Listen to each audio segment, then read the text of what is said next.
नमस्कार, ये है दिव्य हिमाचल टीवी और आप देख रहे हैं आज दोपहर हिमाचल।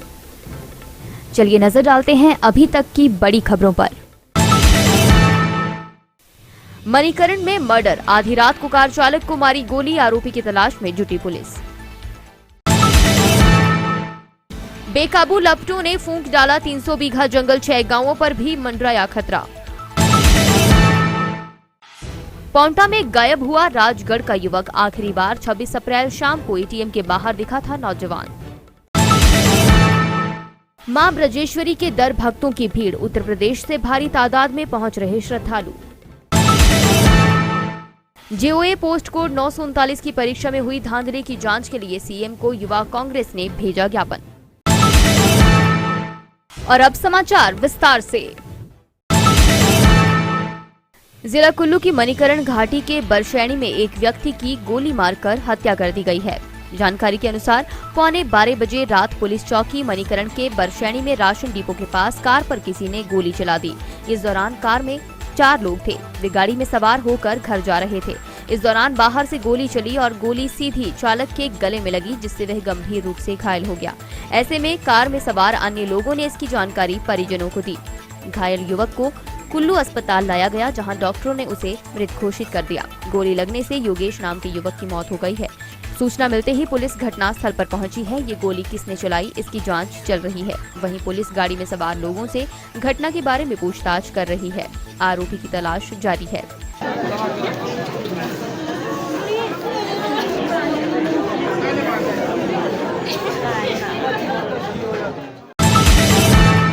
करसोग के दूर दराज क्षेत्र की ग्राम पंचायत कांडा के आसपास भीषण अग्निकांड का कहर जंगलों में बरपा हुआ है।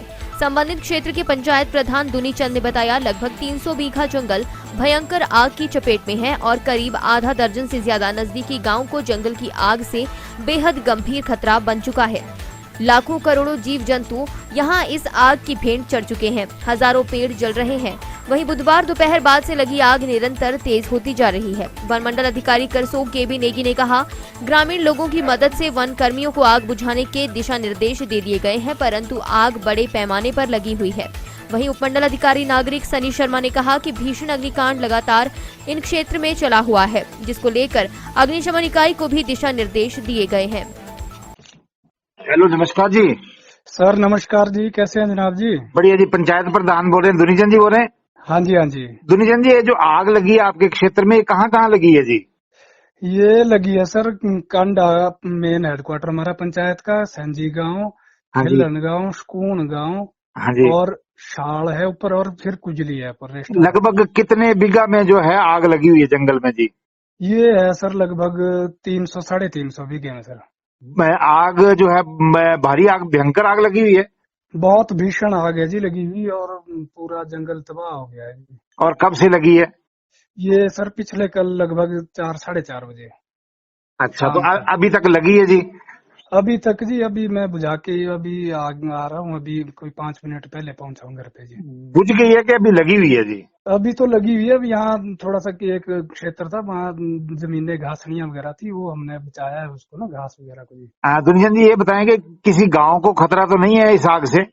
हाँ जी, गांव को तो 2-3 गांव है। जैसे हमारा सैंजी गांव हो गया, नीचे ऊपर शाल गांव है, यहाँ पे खेलन गांव है, पार शकून गांव है। बल्कि वहाँ तो थोड़ा नुकसान भी हो गया, घास वगैरह जल गया हमारे ऊपर प्रधान जी का और उनके हाँ जी परिवार का जी जी।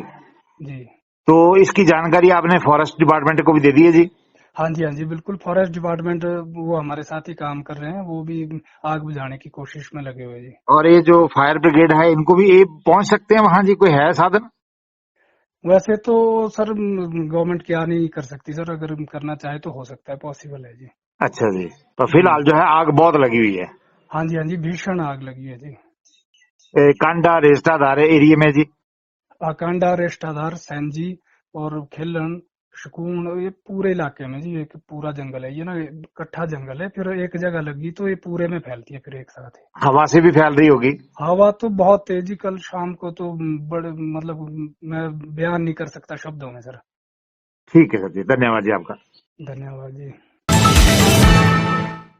पांवटा साहिब में बीते 26 अप्रैल से रितेश चौहान उर्फ रीशु नाम का युवक लापता है। राजगढ़ तहसील के अंतर्गत कोटला मांगन गांव के रहने वाले अमर सिंह चौहान के पुत्र रितेश चौहान जनवरी 2022 से पांवटा साहिब के HDFC बैंक में काम कर रहे हैं। रितेश चौहान की उम्र 30 वर्ष है और वह 26 अप्रैल से लापता है। वह पांवटा बस स्टैंड के नजदीक ही किराए के कमरे में रह रहा था।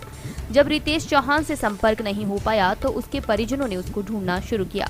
रितेश आखिरी बार बस स्टैंड के समीप हिताची ATM के बाहर CCTV कैमरा में 26 अप्रैल 7:30 बजे शाम को देखा गया है। उसके बाद परिजनों को उसका पता नहीं लग पाया है। रितेश की कार कमरे के बाहर तथा मोबाइल भी कमरे में ही मिला है। हालांकि परिजनों ने इसकी सूचना पुलिस को दे दी है। अभिभावकों ने अपील की है, यदि किसी को रितेश के बारे में जानकारी मिले तो सीधे सिरमौर के SP ओमापति जमवाल को 7650022024 पर सूचित करें। शक्तिपीठ माता श्री ब्रजरेश्वरी मंदिर में चैत्र नवरात्रों के बाद भले ही श्रद्धालुओं की संख्या में कमी आई हो, लेकिन आज एक बार फिर उत्तर प्रदेश के श्रद्धालु माता के दर्शनों को भारी संख्या में पहुंचे। गुरुवार सुबह उत्तर प्रदेश के अलीगढ़ से आए सैकड़ों श्रद्धालुओं की आस्था व भक्ति रंग में पूरा शहर रंग गया। श्रद्धालुओं की टोलियां माता की जयकारे लगाते हुए मंदिर में पहुंची।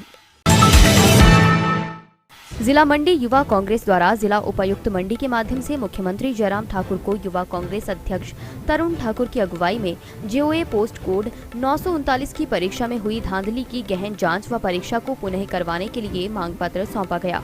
इस दौरान युवा कांग्रेस मंडी के प्रवक्ता डिम्पल शर्मा ने कहा, अभी हाल ही में प्रदेश भर में विभिन्न परीक्षा केंद्रों में JOA पोस्ट कोड 939 के तहत भर्ती परीक्षा करवाई गई और परीक्षा केंद्रों में प्रश्न पत्र परीक्षा शुरू होने से पहले ही लीक हो चुका था। उन्होंने कहा, युवा कांग्रेस मांग करती है कि जल्द से जल्द इस पूरे प्रकरण में शामिल और जितने भी आरोपी हैं उनके खिलाफ कड़ी कार्रवाई की जाए और जल्द से जल्द इस परीक्षा को रद्द किया जाए। नमस्कार, मैं डिम्पल शर्मा, जिला मंडी युवा कांग्रेस प्रवक्ता। मैं बताना चाहूँगा कि आज हमने युवा कांग्रेस की ओर से जिलाधीश जी के माध्यम से माननीय मुख्यमंत्री हिमाचल प्रदेश सरकार को एक मांग पत्र सौंपा। अभी हाल ही में जैसा कि आप जानते हैं कि JOA IT पोस्ट कोड 939 की जो परीक्षा हुई उसमें जिस प्रकार से धांधली हुई है और जो वहाँ पर जो प्रकरण सामने आया कि निजी कॉलेज से संबंधित स्टाफ जो उसमें सम्मिलित है और किस प्रकार से पेपर जो है आधा घंटा पहले लीक हुआ, इस चीज़ को लेकर हमने आज ज्ञापन सौंपा है और हमने मांग की है कि जल्द से जल्द यह परीक्षा रद्द की जाए, क्योंकि हमारे युवा साथियों का कहना है कि अगर इसी प्रकार से उनके साथ अन्याय होता रहा तो यह इसको लेकर वे धरना प्रदर्शन प्रदेश सरकार के खिलाफ करेंगे। क्योंकि आप जानते हैं, एक तो बेरोजगारी इतने चरम पर है और ऊपर से एक आधी परीक्षा आती है और उसमें भी इस प्रकार से धांधली हो रही है। अगर ऐसा ही चलता रहा तो देश का भविष्य अंधेरे में दिख रहा है। हमारा मानना है कि जल्द से जल्द जो परीक्षा रद्द की जाए और साथ ही साथ हमने दूसरा मुद्दा यह उठाया है कि परीक्षा केंद्र जो लोग हमारे युवा साथियों को बहुत ही दूर दूर दिए जा रहे हैं। अब 90-100 किलोमीटर के दायरे के बाहर जो बच्चों को परीक्षा देने के लिए जाना पड़ रहा है। इतनी तो परीक्षा फीस नहीं है जितने दूर उन्हें परीक्षा देने के लिए जाना पड़ता है और जिससे आर्थिक बोझ और अधिक बढ़ रहा है। इसलिए हमने आग्रह किया है कि जितना हो सकता है हमारे युवा साथी जो तैयारियां कर रहे हैं उन्हें उनके स्थानीय उपमंडल में ही परीक्षा केंद्र मुहैया कराया जाए। इसको लेकर हमने ज्ञापन सौंपा और अगर प्रदेश सरकार समय रहते संज्ञान नहीं लेती है तो युवा कांग्रेस सड़कों पर उतरेगी और प्रदेश सरकार के खिलाफ धरना प्रदर्शन करेगी।